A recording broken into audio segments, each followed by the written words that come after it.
Short Rest with Fonzi Let's and get Carlo. started. Okay. All right, great. So, hi, Carlo.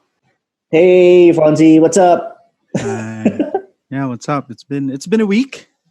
Yeah, It's been a week, and a lot of interesting stuff has happened within the week. On my yeah. Tell end, me here about at the it. south side of the Philippines. Once again, if you didn't know, Outside. my name is Fonzie, and I'm from Davao City. And I also enjoy dungeon mastering and coaching on my professional time. Yeah. How about you, Carlo? Can you introduce yourself very quickly for our audience? All right. For those that don't know me, I'm Carlo Angelo Gonzalez. I am a digital marketing production manager in Francia Digital Marketing. That's basically what I do during weekdays for the first 16 hours of the day. And then the remaining hours, I just play computer games and Congrats. talk about Dungeons and Dragons. Yeah, I was gonna say like congratulations on your new rig, my friend. I Yes, I heard that thank you you. just got your new computer. So are you all set Yeah, with your new games now? What are you looking to play this week that you're I looking am forward looking to to? play. Strangely enough, I want to play some Dungeons and Dragons because all of this, all of these tech stuff, I'm still getting to learn them. The various parts of the PC. Yeah, that's it's been a rough week trying to figure out how this thing works, but it works so far.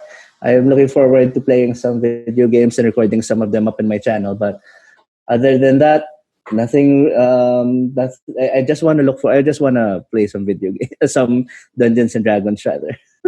Yeah. How about you, man? What how's the week been? Let's start rolling for hit For points. rolling for hit Yeah. dice as we start our Mm-mm. short rest. Yeah. Um, so sure. Well, this week has been interesting to say the least. Professionally, it has been a transition for me for my other, for my other stint as a like I am a hired coach by an coaching company based in California, and they assigned me a new role, so I just started transitioning with that new role this week. So it has been a lot of relearning and a lot of adjustments this week for me professionally. And yeah, all the other podcasts that I've been doing have been going on really well, uh, as well as helping out a couple of friends start their own podcast. I didn't know if I Nice. told you this, Carlo, but some friends of mine that Harpreet Rishi is also starting a podcast of Oh, his own. nice. Yeah. So You should give them a shout out. yeah, when once he gets his things started, I'm helping him out through the process of from sorting out the hardware required for a podcast, as well as getting all the logistics in, and all the software that he needs to invest in, and all those stuff. So it has been a very fruitful 2 weeks for me, I would say.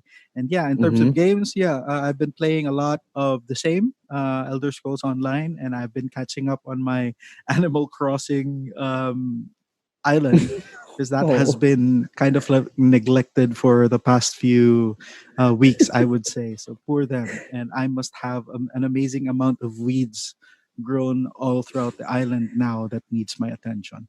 So that that's how about it. Animal Crossing works? Wow. It's Well, like Tamagotchi. it's a real time. Well, when I say real time, the time is based on your clock on the system. So if it's 1 p.m. in your real time, real life time, it's 1 p.m. on the game. So it's not like Oh. I think you've played Stardew Valley before. I No, I haven't. I haven't. I haven't Oh, played it okay. before. It's kind of that. It's kind of like that, only on a better engine and a much more realistic. When I say realistic, I say that loosely, but Mm-hmm. it's a lot more. A lot of its mechanics are based on real time, which is a lot which is interesting to say the least, because like you would have like stores in the island that you would have, right, and they would open at 9 a.m. in the morning and close at 9 p.m. at night, so you have to get all your affairs or transactions based on the timeline. So it's just really interesting. Oh, it's really cool. I mean, I don't own a Switch, so like I'm not much of a console person. I've only played through my friends whenever I borrow their consoles. And yeah, that man, I wish I had one now. I hear Crossing's a little, like it's a little bit. It takes less commitment compared to other games of the same, of the same caliber. Like you could leave it for, you could play it for a few hours and then, Anyway, Yeah, sorry. sure. Yeah, Mm. sure. Well, Yeah. it does. Yeah, it does. But it's a lot of the different games offer different, different levels of. Well, let's just say that commitment also shows up in the game, and Yeah. like other games also, like the more hours you put into it, it shows. So that's all I Mm-mm. can say. Even with Dungeons and Dragons, like the more hours you take for prep time or more hours you spend on, researching your spells and stuff, gives you a much more broader advantage against the others. All right. Yeah. Okay. So Yeah. Um. talking about Mhm. the Dungeons and Dragons game, there has been some history checks that we need to make, my friend, about certain updates of previous adventures that have just recently come out based on the publications of Wizards. They have Mhm. just come out with a revamped pun and pun pun is definitely there. The Most Curse of likely. Strahd adventure, yeah. So it's the Curse of Strahd. So Strahd is back with a lot of new interesting items with the revamped version of the game. There Okay. have been, based on reports, there have been updates and a few adjustments and optimizations and corrections given to the game. Not to spoil anything, but let's just say that they touched it up a little bit to make it much more updated based on current trends and current meta, which is good. Mhm. Mhm. It was still the same old Strad, um, Stradvon yeah, Sarovich. yes, the Strad touch, you would say. And it Yeah. has been a very interesting few, as I was actually going through the adventure of Strahd, because personally I haven't played Strahd before. I haven't played Yep. the Curse of Strahd, but I was looking to run it in the future. So I was reading more into the adventure and researching what Strahd is all about, and there's just something about that, the eeriness of the game, that kind of like inspires this the vampire fan in me. So I kind of like that mystery, that shroud, that horror that is kind of circulates the adventure. How about you, Carlo? Have you played Strahd before? I've played a little bit of Strad, and this was in tier one. Sadly, and this was my first bard too. My first spellcaster character died in Oh, in game. I forgot what that module was called, but yeah, I died, and I I never went into Barovia again. that's unfortunate. So yeah, I well maybe we can have a game with our friends for it. But yeah, it's definitely got this whole goth undead vibe all over it. And yeah, speaking of vampires too, who do you think would play a good Strad von Zarovich? Like in a movie, you'd Yeah, in a say? movie. Well, I yeah, don't know. Like I've like I'm browsing through my memory of good vampires. Who would play a good vampire? I think we talked about this before, but off recording. But Mm-hmm. I believe I said an interesting character who'd play Strahd would be Keanu Reeves. Mm-hmm. Um, Yeah, you may, did may, mention this. yeah, mainly just because Keanu offers a unique characteristic or trait to Mm-hmm. Strahd that I'd like to see. Just to not to give you any spoilers of how I intend to create or um, give life to Strahd is to give him that sense of Oh, humanity and that vulnerability. And I feel like oh yeah. is very natural for Keanu to have, even as John Wick. You know how he would Mm. be stone cold in killing people Yeah. as if he was like changing a diaper or something like that. But He there was was he was a machine.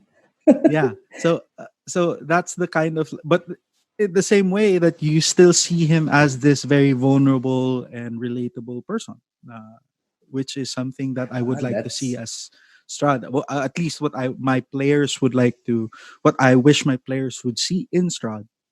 Not just see him as a wow. monster that you would save all your level 3, level 4 smites to when you crit, but someone you can, someone you Yeah. can ultimately relate to somehow or connect Yeah. with.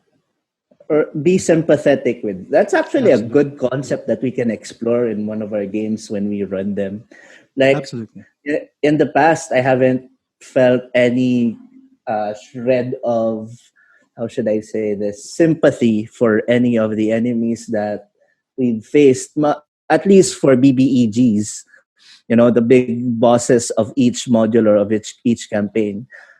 um, I guess I don't know. We should try that out. Like this guy killed a lot of people, but he's doing it for a purpose, right? So, yeah, might be good. Might be a good place to, or might be a good mechanic to explore. I'm not sure. Absolutely. Yeah, I feel like it just depends on the type of story that you're running. Of course, there are like black and white situations where you would absolutely create or build up your BBEG as someone who does not really possess all those relatable human compassionate traits. um oh, for me it's just much more interesting for me to play since it since I mentioned this like a few episodes ago. I think like I really enjoy role playing, so I really also enjoy, and one ways of doing that is attaching layers to the characters and giving yeah, layers to them and giving them that level of humanity underneath the evil that we know of.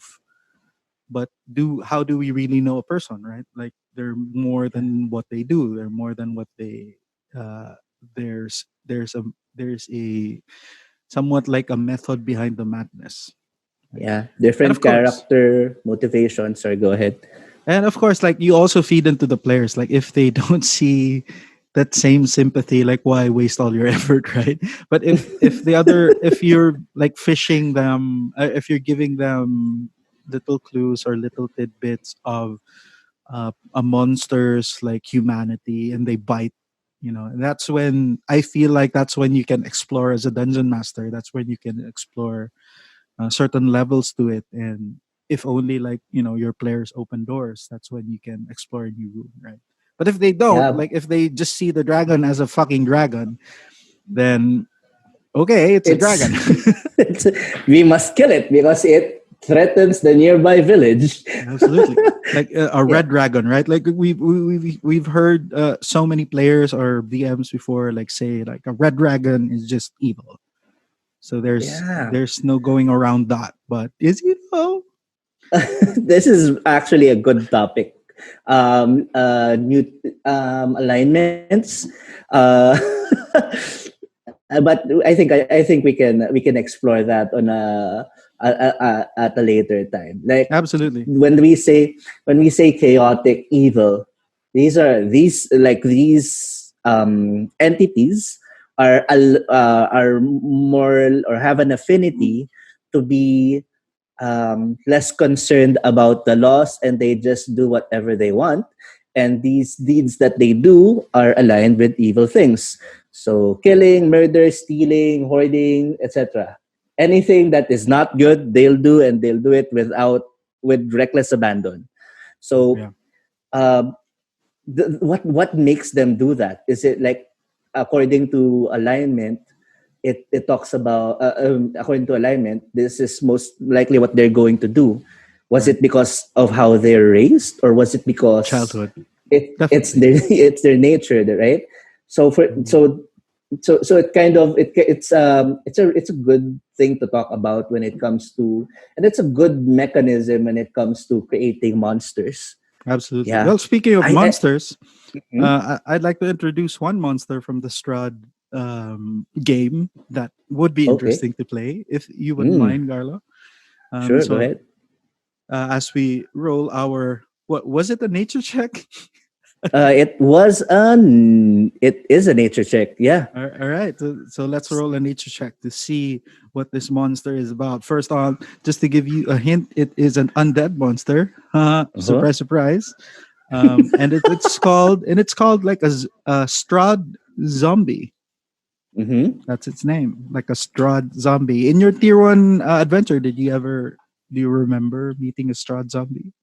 I remember meeting lots of zombies, but not entirely a Strahd zombie.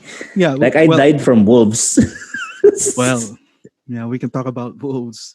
But this zombie in particular has some very interesting mechanics in terms of how it can interact in combat. Mm-hmm. Because it has, well, of course, like the stats are normal. It has a pretty high hit point. Its CR rating is 1, so you would expect it to come out in tier 1 or some tier 2 capacity games. But it does have a trait called loathsome limbs. So Okay. whenever the Strahd zombie takes at least 5 bludgeoning or slashing damage at one time, so the DM has to roll a d20 to determine what else happens to it. So that's interesting, right? Whenever you hit it for at least 5 bludgeoning damage, something happens. So There's an if additional rule. right, so if you roll a d20 from 1 to 8, one leg is severed from the zombie if it has any legs left. From 9 to Okay. 16, one arm is severed from the zombie if it has any arms left. And 17, Mm-hmm. and 17 to 20, the zombie is decapitated. That's interesting. Oh, wow. So if the Two zombie is slashing at reduced, one time. yeah, if the zombie is reduced to 0 hit points, all parts of it die. That's interesting. So until then, a severed part Mm-hmm. of until then, this is interesting. A severed part acts on the zombie's initiative and has its own action and movement. So a severed part What? has an AC of 8. So any damage it takes is subtracted from the zombie's hit points. So that's really interesting, right? So the Oh more gosh, the that's more cool. damage that you do to it, the more enemies you have. But it has a Yeah. unified hit point pool, so that's fine. But it can be problematic, especially if somebody is unconscious. Oh God, you're right. Now that I think about it, you could be so easily flanked by that thing. Imagine a level one wizard, yeah, level one wizard would, yeah, the wizard would loathe that. Not with a wizard of 24 AC. Yeah. Just Oh kidding. well. You're a level one wizard, 24 AC. Oh no. Right. So that's a particularly interesting encounter if you would imagine. Like I would imagine like running it in roll 20 would be a nightmare. But maybe like over the table games with much, would be a lot more interesting to say the Ha, least. fun. Like where does the arm go? Behind me, 5 feet in front of me, by my side. Like, imagine in real life you're fighting something like that, and its part still move toward you, right? So it's scary. Thing from The Adam's Adams Family. family. Yeah. Absolutely. I imagine just the zombie arm doing that. It's much faster when it's decapitated and it scratches at you. It would be really scary. Scary and very frustrating as well. Like Ay. if you didn't have, let's say, if you didn't have like AOE damage with you, and all of you have like single, all of you are like paladins and stuff, and you didn't have AOE, this would be a problem. Um, Yeah, I mean, and you're at level one. Like, what spells do you have, or what? But I mean, you have access to some of these spells. Probably a good one would be that I forgot what that spell is. The one where you need to make a Constitution save. I think it's Thunder Wave. yeah. And that's one good way of getting rid of that. But other than that, if yeah, it's a tough thing to come across. Yeah. Imagine fighting But five of these but to at be tier fair, one. yeah, but to be fair, at tier one, you would only get one attack, right? One attack Mhm. per turn, unless it's like an AOE, or unless you have like your dual wielding or stuff like that, right? Um, and like for a uh like Burning Hands is a level 1 spell, is Oh very yeah. interesting, because if you can gather, like for example, there are three parts of a zombie there, like in Mm. that can be hit by Burning Hands, right? And if you cast Burning Hands in a cone, that each of these three parts would be damaged. And I believe, like, I'm not sure like how they rule this, but each, like, the damage would stack, like the damage at the Oh arm, the really? leg, and the main zombie would stack, like based on how I'm reading it. I could be wrong, of course, but I'm wrong all the time. but Not all the time. but it would be interesting for something like this. Like, for example, if like there would be like an other like AOE spells that would do significant damage around, like Thunderclap or Thunder Wave is Under definitely yeah. interesting. um, Burning Hands, uh, Cone of Cold, and stuff like that would definitely Well, do a lot of damage. Or even, our favorite Cleric's spell. yeah. Turn undead. Yeah, Turn uh, Undead. That works. that the Or yeah. Spirit Guardians. Oh Also yeah, Spirit. pretty sure enough for you guys to survive an encounter with these fuckers. Uh, Man, just cast. I wish I'd played Curse of Strahd more. Yeah, interesting. Like talking about monsters and creating your own and creating interesting monsters like this. Carlo, have you have any experience with creating your own monster? I have had a lot. Yeah, I was gonna say, like these features and these abilities by these monsters are look really really dope. And I wish I had thought of it when I ran that homebrew game that we had back then. I remember Um, that game. Yes. yeah, this was the one where you and Lester were particularly involved in. EJ was there too. He was supporting. I've made a lot of homebrew monsters. I prepared it up to tier 4. The big Interesting. bad. Yeah, and going back to our discussion on sympathetic characters, Mhm. the big bad was supposed to be that way. He has a story of his own. Well, I'd like to think that everything that we meet, whether it's out for our blood or if it's someone we just need to talk to, there's a story behind every one of them. And right now, we're going to talk about we're going to talk about homebrewed monsters. Right. I've made a lot of those. Can you talk I about Yeah, can you talk about your favorite one though? Of your favorite ones that you created over the years or over something the like that. years, my favorite one that I've created, and I'm pulling up my Roll20 because this was where I stored all the information. Yeah. Interesting. So you built the monsters directly to Roll20. Like, what was your creation process? Like, how would you do it? I built it so there's this NPC creator, and I see. and I worked off of that, and I added all the stats created that would or all the ability points according to how I envisioned this creature to be. So I'll give you one example. This one you Lester and EJ have encountered, and this is actually the one that almost TPK'd you guys in that one night. Mm-hmm. Um, were it not for your paladin's clutch epic gamer moves. Yeah. So this one is the Abomination. All right. So stat block wise, it has 19 strength, and you guys were at tier 2 when you faced this. It has 6 dexterity. It has 18 constitution, 3 intelligence, 6 wisdom, and 5 charisma. So basically, an abomination is an abomination, is an amalgamation of limbs, of muscles, sinew, all patched together um, by some horrible undead magic. And just to give you a clear picture, I guess you could Google Abomination Warcraft 3. That was my primary inspiration for this monster. Right. Okay, so one of the what do you call this? One of its abilities include Undead Rot. So after being hit by a melee attack, the Abomination releases a poisonous spray of undead filth. The attacker suffers 1d4 plus 2 necrotic damage.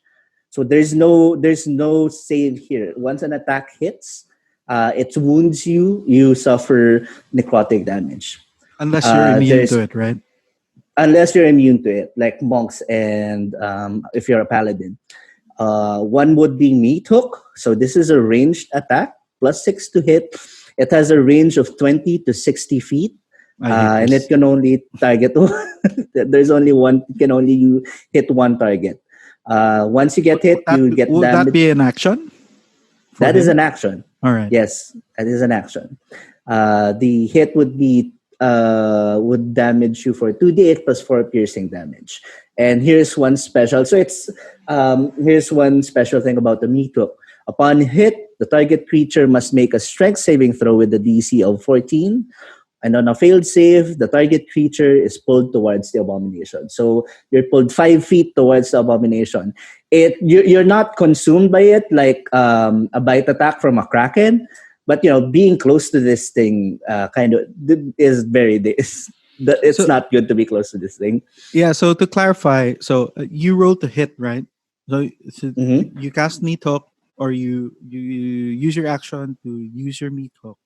You roll Mhm. to hit. If it hits, the character has to make a strength saving throw, or else get pulled Yes, towards the abomination abomination.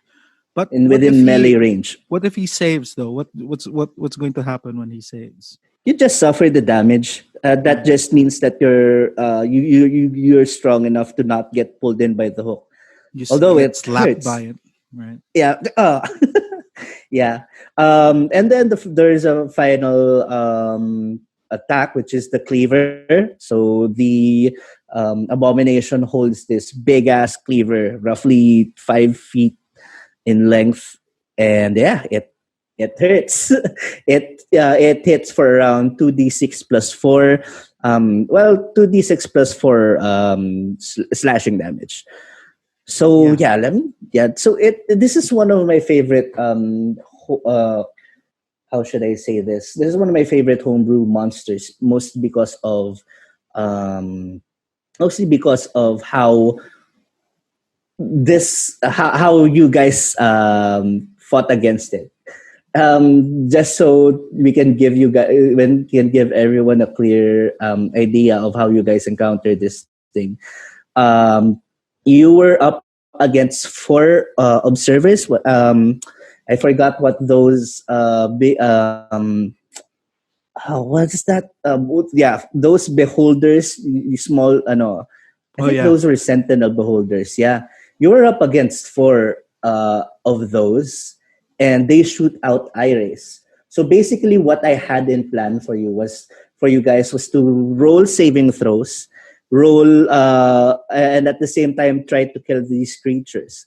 And these creatures, of course, was you're being flanked by this one abomination that has a relatively high HP. Let me double check how high this. I Yeah, think it was that was around. my follow up question. Like, what's the magic word in terms of like hit dice? Yeah, this one I don't have any hit dice. It's strange. I should have it here. Wait lang. Like Hold on. how much HP did you give the I gave abomination. this around 135 because you were finishing arc 1. Yeah, that was 135 or 150, or you were finishing chapter 1 of the story. yeah for a Yeah. BBEG. I wouldn't think that that would be a bad thing for a tier two BBEG, right? Yeah, though you guys were just at the edge though. You're not tier, you guys weren't tier 2 yet. Oh, what? Oh, yeah, you're right. We're tier one. you, you were tier 1, and you Mhm. yeah, I that was the time when I was like, when you rolled that clutch hit. No, sorry, when I missed, I was so thankful because you didn't hit. Mhm. However, you did hit me, and I was like, did hit the abomination. It was down by like, um, I think 2 hit points. Mhm. And when you destroyed it, I forgot this one other ability it had. Under the explosion, and that's Well, what killed you. Until the explosion is, once the abomination reaches 0 hit points, explodes and deals 3d6 plus 3 necrotic damage in a 20 feet radius. that's So, ouchy. yeah, you fell down, and literally the person, or the player character who saved you was EJ's Kensei monk.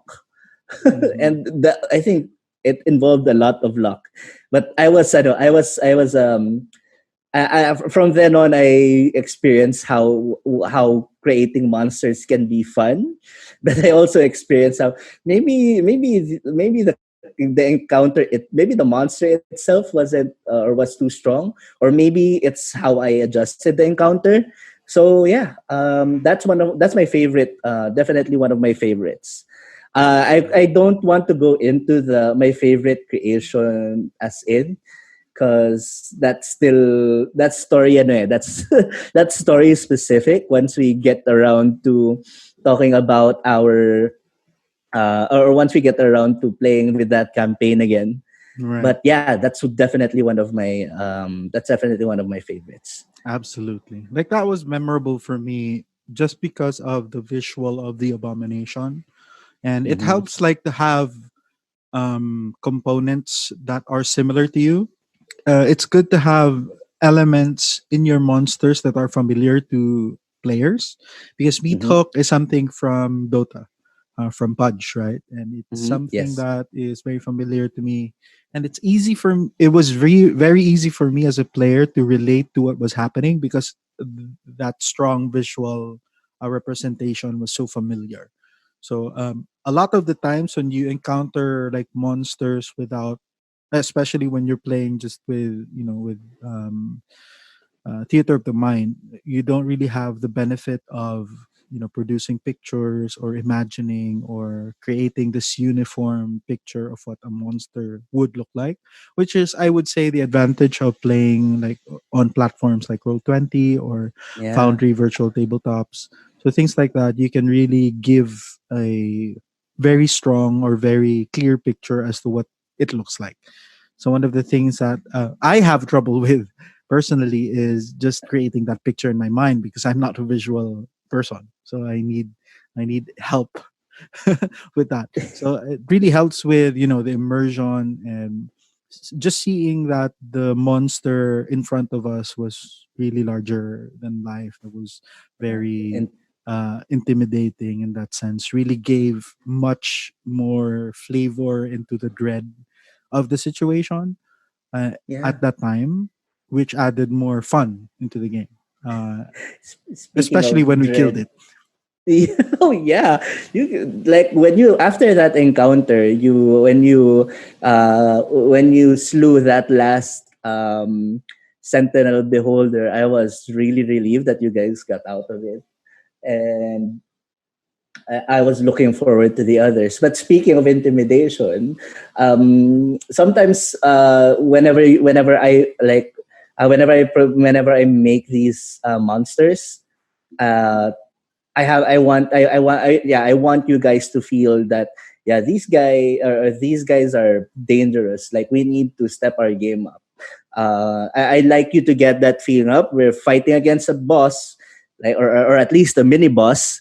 We need to bring our A game up. So there was this one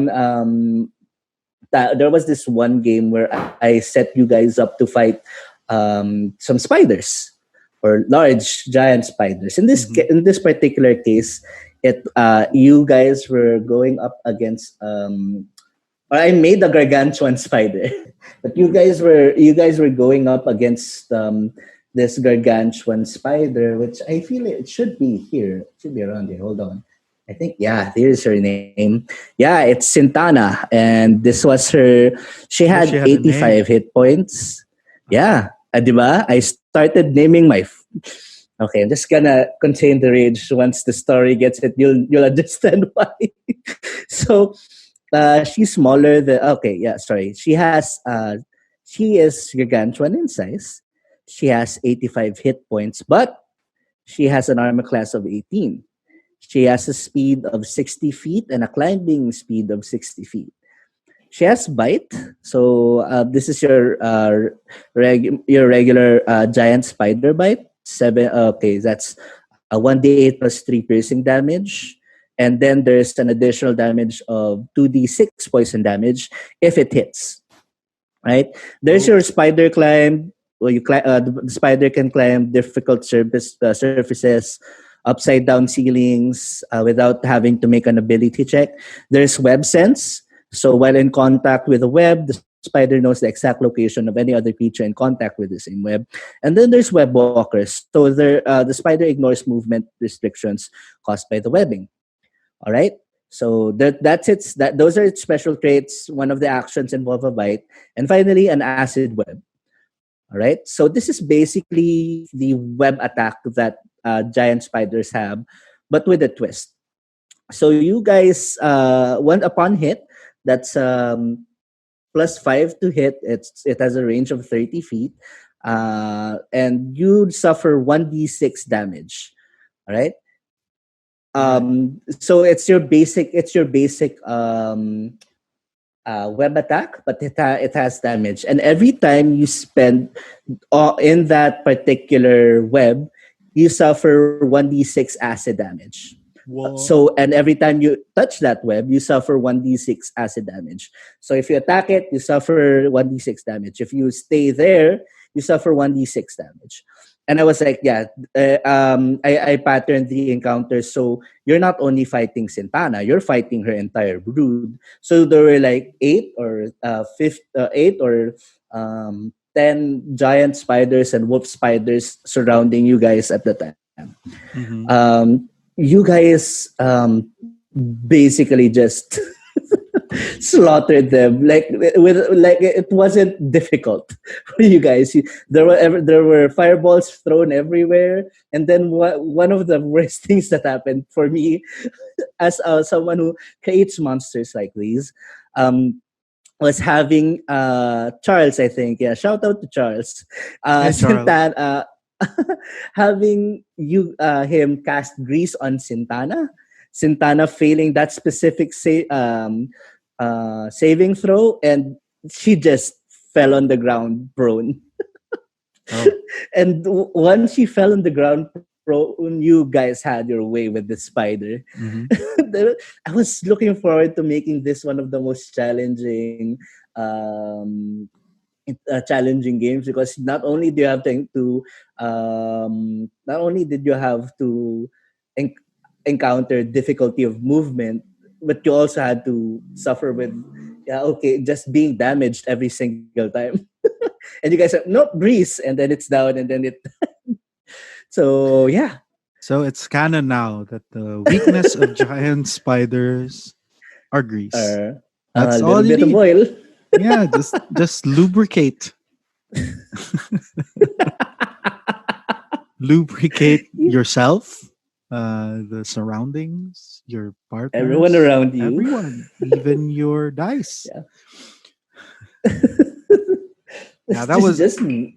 yeah. Like Yeah. we see a lot of, like, especially in prep of adventures and modules with interesting BBEGs. One of the main things that I really like when I purchase a mod or plan or learn a mod one of the first things that I do is go straight into the creatures and NPCs and check out like what interesting traits they would have, and and trying to see like which one would be the BBEG for the, for the entire mod. And one of the ways that, um I guess the magic of D&D is for players to surprise the DMs with creativity and luck, and sometimes just sheer, just sheer dumb luck for them. And Those make the best games, by the way. Just yeah, luck. yeah, and it's fun, to be in a situation like that. And I've seen DMs, and I've DM'd also for public games with heavily optimized characters, and encounters are just a breeze for them. Encounters are formality, but they don't really have challenges in terms of that. They, one of the ways that I challenge the players is through, is hopefully through interesting combat experiences. And sometimes it just doesn't happen just based on how uniquely powerful they are, or some spells or some saves are rolled in your favor that end up dictating the course of the battle. And and Yeah, we certain have things. our bards and paladins to thank for that. Well, mostly bards. Yeah, and there have been games that I've played under with DMs with really interesting and challenging play styles. Like, they are very smart in terms of planning out their enemies. But it just turns out, like, for example, for one party, we had a party that had two monks against enemies, against two enemies. So these monks would just constantly stun the BBEGs, and and the and the DM had zero actions for the entire encounter. He just adjudicated. Oh God. He was just rolling for constitution saves, and that's it. Because we had two monks focused on stunning them. So it's just sometimes it just works out that way. Yeah. That's why Yeah. monks are bullshit. Yeah, you can understand. I can understand that. Like there, Yeah. I can just imagine a lot of DMs like, okay, I have maps prepared. When these guys go into this, they'll go into that, and I encounter that a lot with you guys. Yeah. And DM, I conjure woodland beings. What do you conjure? 20 wolves. Holy shit. and then roll 20 crashes. Right? It's just crazy. So Yeah. just sometimes it's just the game is just that way. Sometimes it's challenging, sometimes it's not so challenging, but it's funny though. It's Ah. really funny when things turn out that way. Like after the game, the one I was talking about, like the creature had zero action. After the game, we Uh-huh. were laughing our asses off, and our DM was just scratching his head. And he was just saying that, please let me do this just one thing. I just really have this awesome thing planned out. Nope. No, DM. I'm sorry. That was a fun module, but yep, We won't allow stunning it. strike. It's a stunning strike. This is why you should only have one monk per party. And also It- that co- and Mhm. that really pays off. Like for example, if you have mods that have really few encounters, like that, like all of us had our resources. Like I had all my spell slots because Oh wow. I played a wizard. So if you have characters that have their resources by the time the BBEG happens, so just expect that it's just going to be a walkthrough for them. Yeah, yeah, So yeah. one of the ways that we can make it challenging is for them to expend their resources. So when they start Yeah. to, can we short rest? No, you can't. Fuckers, you can certainly try and then Try. And you just roll an encounter behind your DM screen and just say, "Whoops! fantasy number that I made up in my head.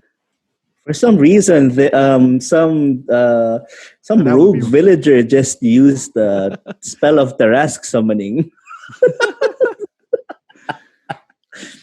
But that's see what makes the game fun, right? Like that's these moments of randomness and things not going your way. it As a does. DM, I've learned how to just go with it and like learn how to appreciate that these players are going to do their best to make a really so I mean like a story to talk about eventually. I think I talked about this in our first episode. Right? So we were up against a BBEG and then we ended up just being friends with it. We defeated it through the power of friendship and a really high charisma roll. Mhm. So, Happens to me. Like I allow that. Like I allow that with excellent role play. uh-huh. I adjust encounters based on role play. So if I don't like what you say, I might make it a bit harder on the fly. Like I heard like one player say like while they were discussing how to defeat my monster, right? Then Yeah. he just said, "Let's just hide behind the wall and just cheese it." Oh, Dark Souls. you want to cheese me, huh? This isn't some video game. I can adjust things, right? I Oh can yeah.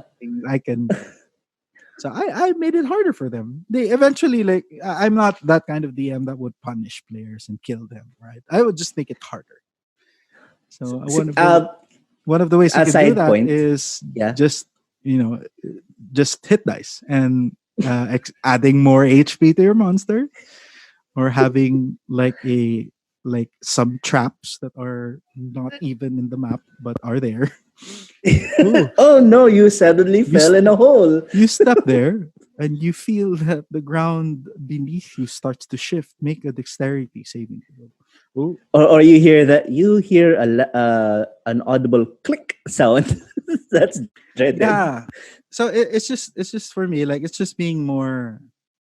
If the players seem to be having a too much of a good time abusing uh Their power. their power, so make it more interesting, right?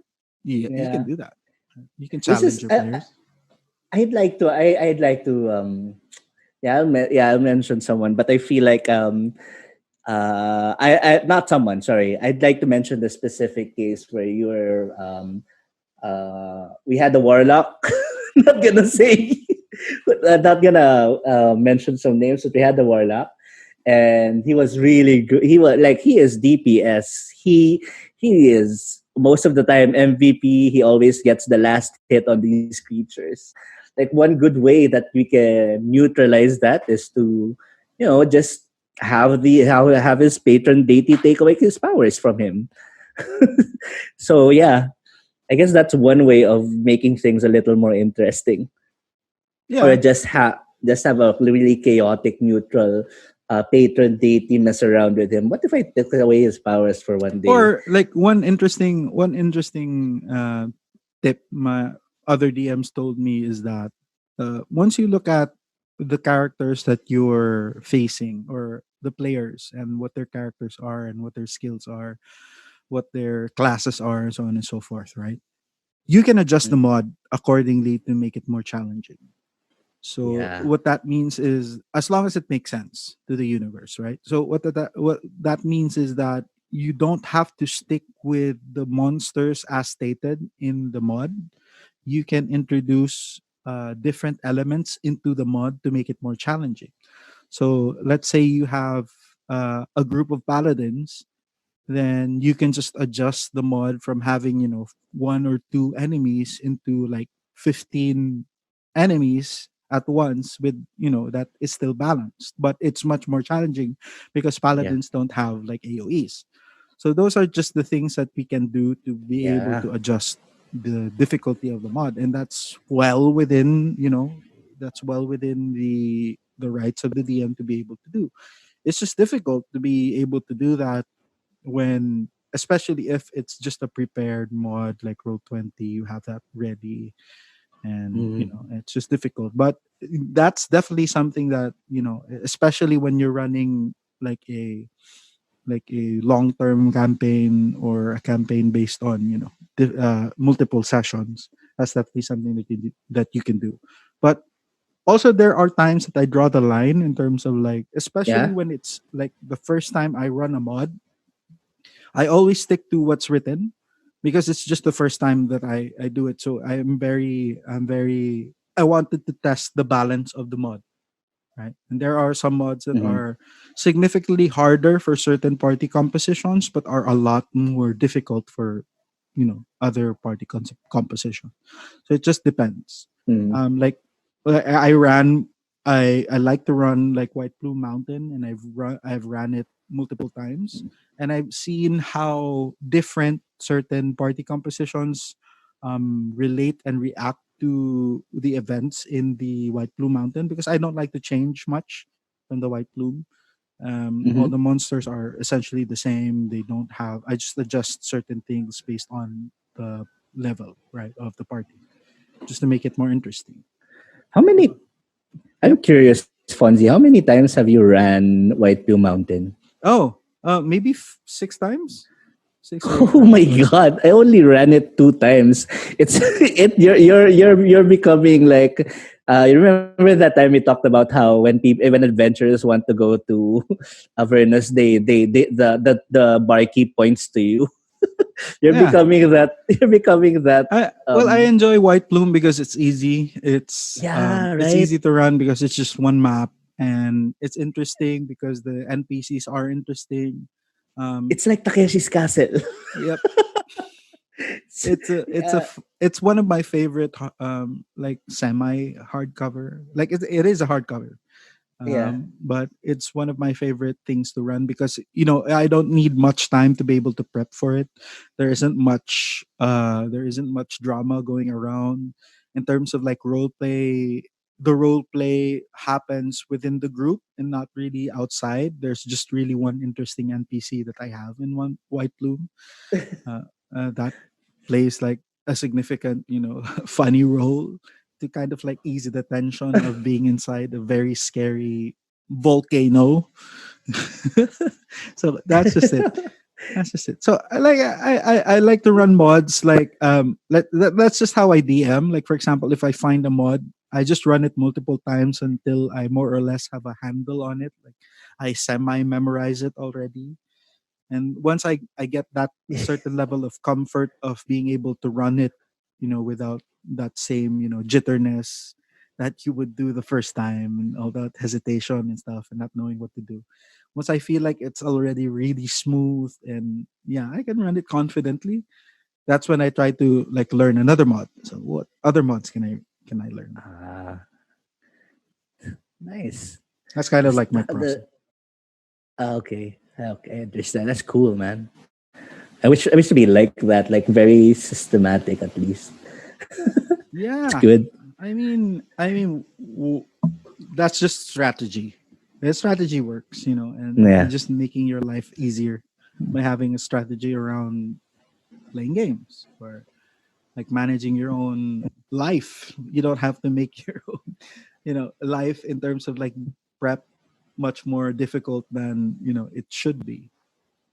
There are ways for you to make it easier for you because it's also Yep. like an experience for you. Like prep is also an experience for the DM. It's part of the game. It's also part of the Yeah. process. So if one DM, if I can't, make a process that works for me, that is fun for me, that's rewarding for me, it would be very difficult to sustain. That's why I could run Yeah. like before. I could run like 2-3 games a week because I had a system. And right now, Mm-hmm. because I'm not able to do that because I don't have time anymore, the same like, amount of free time that I used to have, with all these things that you have to do for Yeah. to feed your family and stuff. But I feel I, like your process is very interesting as well. Like based on the games that I've played under you, you enjoy very much pop culture and taking elements from pop culture and introducing that to the game to make it more interesting. That's really that's really yeah. admirable, and that's fun for players to be able to recognize Mm. certain elements.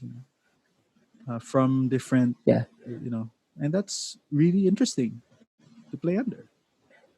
Whenever I guess I'll ground it into how I make monsters, like the things that ultimately you guys are go up against. I always make it a point that so I don't have to reinvent the wheel, because there are a lot of monsters that are really um already like here's how my process works, right? When it comes to the monsters that you guys encounter, I just take them off of the off of the monster manual, or the guide to monsters, and then I put in some additional um traits. I either swap or put in additional traits that more or less complement the story. So basically, I just adjust these I just adjust the stats a bit, so it's consistent with the physical structure, and more importantly, the lore. Now you'll notice, for my abomination, it's one of my favorite um, homebrewed monsters, because it's it's an embodiment of undead, and just like life, or unlife just made incarnate, and all the chaos that come in between. That this is my representation of that particular mini boss that you guys fought. And yeah, that's really about it. It's really about delivering that kind of experience, like I guess, how should I say this? That's how I create the monsters that I make, and that's how I want you guys to experience this particular monster. Right. That's a great Yeah. way of looking at things. And Mm-mm. like, if you guys, if the listeners out there, if you did have like your own homebrewed monsters, like what are they? Can if you can share them with us and share their stats and what course they have, that would be really fantastic.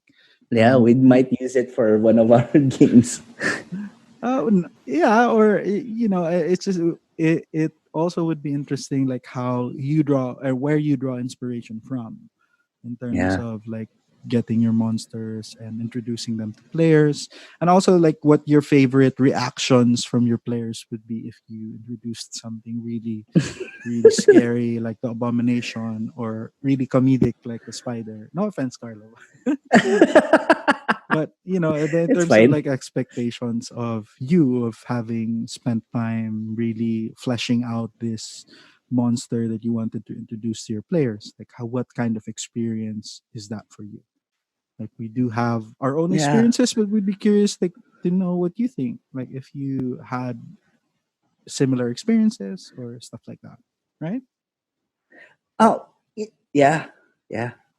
Yeah, so as we're wrapping up now, we've Hmm. really enjoyed talking about homebrewed monsters and monsters in general, and adventures and dungeon mastering tips and stuff like that. So it's been a pleasure reconnecting with you again, DM Carlo. Uh, and Yes. anything you're looking forward, as we end our short rest, anything that you're looking forward to this week? For this week, well, there's work. I'm looking forward to work because of the new things, but I'm also looking forward to putting new content up for the channel, and getting some new art up, because our talented graphics designer, or the person who made the made our super awesome as podcast cover. We have a project that we're doing right now, That's and awesome. hey, That's exciting stuff. if you guys want to have a monster created, just let us know, and we'll work out the details. Anyway, that's Awesome. about it. How about you, Fonzie? What's up with you? What are Yeah, you for looking this forward week, to? I am looking forward to learning a new platform that I'm trying to get my Hmm. campaigns transported to. It is called Foundry Virtual Tabletop, which is a similar platform to Roll20, only a different platform to Roll20. So I am trying my best to figure out and learn this new tabletop, and hope hoping that my future games would be hosted on that platform moving forward. In terms of like, I do have most of my games, if not like all of my online games, are hosted on Roll20, but I just wanted to try something different, maybe a different experience. I tried, I played under a Foundry game already. I loved it. It was super smooth. The experience was super immersive, and it was what I've heard in terms of like DM prep, it was a lot easier. So I'm learning that now. It's still a difficult learning curve because it has a lot of quirks that you need to be familiar with, as compared to like Roll20, Mm-hmm. which is more or less like um, uh, a very let's say user friendly experience. Uh, but Foundry has a lot, like a lot of elements that I need to learn to make the experience much more I should try rewarding for Foundry. players. Yeah, Nice. I'll look into running a game with you, Carlo, and so just you would know like what it's like to play under it, right?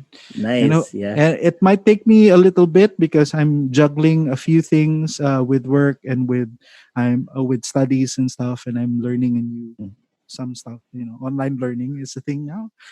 Yeah, So man. yeah, It's so there. fine. So that's what I'm looking forward to this week. Like after the short rest, I hope I hope Mhm. I'm able to really get that same level of energy that I need to get through this. Yeah, Right. man. I shall. Yeah, you need to give yourself some bardic inspiration. That I do need to focus on. Yeah, that I was actually thinking about that, like how I would give myself a more of a break because I've been working my ass off for the past few Yeah, weeks. man. Yeah. Yeah. So yeah. So thanks so much for hanging out, Carlo, and thanks so much for Thank you listening, for guys. yeah. Thank you, DM Fonzie, for gracing me with your bardic flair. I'm holding on to my inspiration, but bye. Bye. A Bye, guys. short rest with Fonzie and Carlo.